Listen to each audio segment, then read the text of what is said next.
नवोदय 13 डिसेंबरला तर आपण परीक्षा दिली होती, त्याचा अजून निकाल लागला नाही. पण आता नवोदय विद्यालयाच्या वेबसाईटवरती आपल्याला दिसते की विंटर एक्झामचं हॉल तिकीट आलेलं आहे. आता हे नेमका विषय काय, बऱ्याच पालकांना संभ्रम तयार होतो की ही कोणती एक्झाम आहे. ऑलरेडी आपण जी एक्झाम दिली त्याचा अजून निकाल लागायचा आहे. आता ही जी विंटर आहे, बऱ्याच जणांना वाटतं मग ह्याच्यामध्ये आपला फॉर्म भरायचं राहिलं काय असं वाटतं बऱ्याच जणांना. तर नवोदय विद्यालय जे आहे ते दोन प्रकारची एक्झाम घेते. एक म्हणजे समर, ज्याच्यामध्ये आपण ही एक्झाम दिली, आपल्या महाराष्ट्रातल्या सर्व विद्यार्थ्यांनी ही एक्झाम दिलेली आहे, तर कुणी राहिलेलं नाही. आणि जी विंटर एक्झाम आहे ती अशा राज्यांसाठी आहे की ज्यामध्ये त्यांना हिवाळ्यामध्ये तिथल्या विद्यार्थ्यांना ती एक्झाम देणं सोपं नाही आहे, कारण त्या ठिकाणी बर्फ वगैरे पडतो, थंडी जास्त असते. म्हणून त्यांची विंटर एक्झाम ही वेगळी घेतली जाते. आता येणाऱ्या एप्रिलमध्ये ही एक्झाम होणार आहे.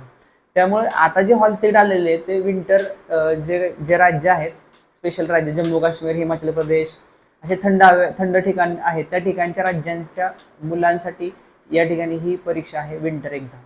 तो आता विषय मेन आहे की जी समर एक्झाम आपण दिलेली आहे 13 डिसेंबरला, त्याचा अजून निकाल लागलेला नाही आहे. कारण हा निकाल लवकर एक साधारण मार्चपर्यंत लागायला पाहिजे होता. आता मार्च एंड होत आलेला आहे, आता मार्च 10-12 दिवसामध्ये मार्च संपून जाईल. तर शक्यता अशी आहे की ह्या नवोदय विद्यालयाचा जो निकाल लागण्याची शक्यता आहे मार्च एंडपर्यंत लागण्याची शक्यता आहे. कारण आता ह्यांच्यामध्ये ही विंटर एक्झाम आल्यामुळं बऱ्याचशा गोष्टी त्यांच्या शासकीय गोष्टींमुळे त्यांना लेट होत चाललेला आहे. तर अशा प्रकारे जो निकाल लागण्याची शक्यता आहे ती येणाऱ्या 10-12 दिवसामध्ये निकाल लागून जाईल.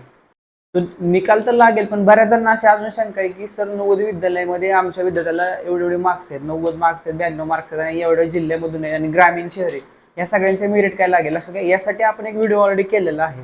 त्याच्यामध्ये आपण जर गेला तर तुम्हाला गेल्या वर्षीचं मेरिट किती होतं आणि त्याच्यामध्ये 1-2 मेरिट जे आहे ते आपण 1-2 मार्काचं जास्त पकडून जाऊया. अशा पद्धतीने आपल्याला मेरिटचा अंदाज काढतो. तर एक व्हिडिओ आपण दिलेला आहे. या व्हिडिओच्या शेवटी आपल्याला ह्याचा व्हिडिओ मिळून जाणार आहे. आणि सगळ्यात महत्त्वाची गोष्ट म्हणजे लक्षात, नवोदय विद्यालय 2027 साठी आता जे फॉर्म भरतील आणि त्यांना तयारी करायची त्यासाठी आपल्या बॅचेस चालू झालेल्या आहेत. त्यांची आता स्कॉलरशिपची एक्झाम 22 एप्रिलला, त्याच्यासाठी तयारी चालू आहे. त्याचबरोबर नवोदय सैनिक स्कूल, मिलिटरी स्कूल अशा सर्वांसाठी जी लाईव्ह क्लास बॅच आहे ते रात्री 7:30 वाजता असते, लाईव्ह असते, झूमवरून असते. अशा पद्धतीची बॅच आपली चालू झाली आहे. या नंबरला आपल्याला व्हॉट्सअप करायचे आणि आपली विद्यार्थ्याची माहिती सेंड करायची, तर तुम्हाला सगळी माहिती मिळून जाणार आहे. आणि डेली लाईव्ह क्लासेस आपल्याला आपला असं चॅनल आहे की जे आम्ही सगळं वर्षभर तयार केलेले ते सगळे युट्यूबवरती उपलब्ध आहे डेली लाईव्ह क्लासेसमध्ये. आपलं मोबाईल ॲप आहे. तर मोबाईल ॲपमध्ये आल्यानंतर ह्या मोबाईल ॲपची लिंक आपल्याला डाउनलोड खाली दिलेली आहे. त्याच्यामध्ये ज्या सर्व एक्झाम आपण तयारी करून घेतलेल्या सर्वांच्या इथं कोर्सेस आहेत, सगळ्या गोष्टी आहेत.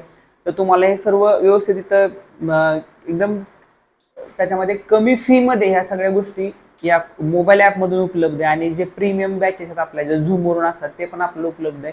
म्हणजे ह्या सगळ्या गोष्टींची माहिती नसल्यामुळं, बऱ्याच जणांना योग्य मार्गदर्शन नसल्यामुळं, बरेच चांगले विद्यार्थी असताना, चांगल्या कॅटेगरीमधून असताना त्यांचं सिलेक्शन होत नाही किंवा त्यांना उशिरा माहिती मिळते. त्याच्यामुळं हा व्हिडिओ महत्त्वाचा आहे. ज्यांना नवोदय विद्यालय, सैनिक स्कूल, स्कॉलरशिप यासारख्या स्पर्धा परीक्षेची तयारी करायची, तर त्यांच्यासाठी हा व्हिडिओ नक्कीच महत्त्वाचा आहे. दिलेल्या नंबरवरती संपर्क करा, व्हॉट्सअपला मेसेज करा. आता आपण बघूया की नवोदय विद्यालयाचा आता निकाल येणाऱ्या मार्च एंडपर्यंत कधीही लागेल. लागल्यानंतर आपल्याला दुसऱ्या कुठल्याही वेबसाईटवरती जायचं नाहीये, कारण बऱ्याचशा आता फेक वेबसाईट चालू असतात, तुमची माहिती घेतात आणि तिथं विद्यार्थी माहिती ते स्टोअर करू शकतात आणि त्याच्यानंतर काही घडू शकतं. त्याच्यामुळं ऑफिशियल जी वेबसाईट आहे त्या गेल्या व्हिडिओमध्ये पण आपण सांगितलं होतं, आता पण आपण पाहूया ऑफिशियल वेबसाईटला जाऊया आपण. तर नवोदय विद्यालय .gov.in ही ऑफिशियल वेबसाईट आहे, याच्यावर जायचं आहे आपल्याला. तर या ठिकाणी जे नोटिफिकेशन आपल्याला दिसते, सध्या दिसते click here to download admit card for class 6 winter bound. म्हणजे आता जे विंटर बाउंड जे एक्झाम आहे त्याचं ॲडमिट कार्ड आलं आहे. म्हणजे आपली जी समर बाउंड झालेली एक्झाम आहे त्याचा अजून निकाल लागलेला नाही. येणाऱ्या मार्च अखेरपर्यंत हा निकाल 100% लागून जाईल. निकाल लागल्यानंतर या ठिकाणी आपल्याला इथं नोटिफिकेशन येणार आहे लॉग इनसाठी. किंवा त्याची एक दुसरी पण एक वेबसाईट असते, ती पण वेबसाईट, दोन्ही वेबसाईट या व्हिडिओच्या खाली आपल्याला मिळतील. तशा एखाद्या स्पर्धा परीक्षेमध्ये तयारी करण्यासाठी नुसतं आपल्याला ठरवून नाही चाललं, तर आपल्याला अगोदरच काही काळ त्याच्या अगोदर तयारी करणं महत्त्वाचं आहे. त्या गोष्टीमध्ये पडणं महत्त्वाचं आहे, त्या गोष्टीमध्ये चर्चा असणं महत्त्वाचं आहे. म्हणून आपला ग्रुप पण फार महत्त्वाचा आहे. व या नंबरला व्हॉट्सअप मेसेज आपण हाय जर पाठवला तर आपल्याला ऑटोमॅटिक व्हॉट्सअप ग्रुप पण मिळेल, जिथं तुम्हाला सर्व स्पर्धा परीक्षेची माहिती येत राहणार. तिथे एक आपला वेबिनार पण असतो स्पर्धा परीक्षांचा. आणि जे आपले मोबाईल ॲप आहे, बाकी सर्व गोष्टी तुम्ही व्हॉट्सअपवरती मेसेज करून चर्चा करू शकता. हा व्हिडिओ फार महत्त्वाचा आहे. ज्यांना स्पर्धा परीक्षेमध्ये पुढून जायचंय, स्पर्धा परीक्षांचा अनुभव वितरण द्यायचा आहे, स्पर्धा परीक्षेमध्ये यश मिळवणं हे काय फायनल उद्दिष्ट आपलं नसलं पाहिजे, पण स्पर्धा परीक्षांमधून विद्यार्थ्याचा जो पाया पक्का होतोय त्याचा कुठेतरी फायदा भविष्यासाठी 100% विद्यार्थ्यांना होतोय. कारण माझे विद्यार्थी स्पर्धा परीक्षांमधून आज वेगवेगळ्या क्षेत्रांमध्ये काम करत आहेत, वेगवेगळ्या ठिकाणी गेलेले आहेत. तर भेटूया आपण अशाच पुढच्या एक महत्त्वाच्या व्हिडिओमध्ये. जय हिंद, जय महाराष्ट्र.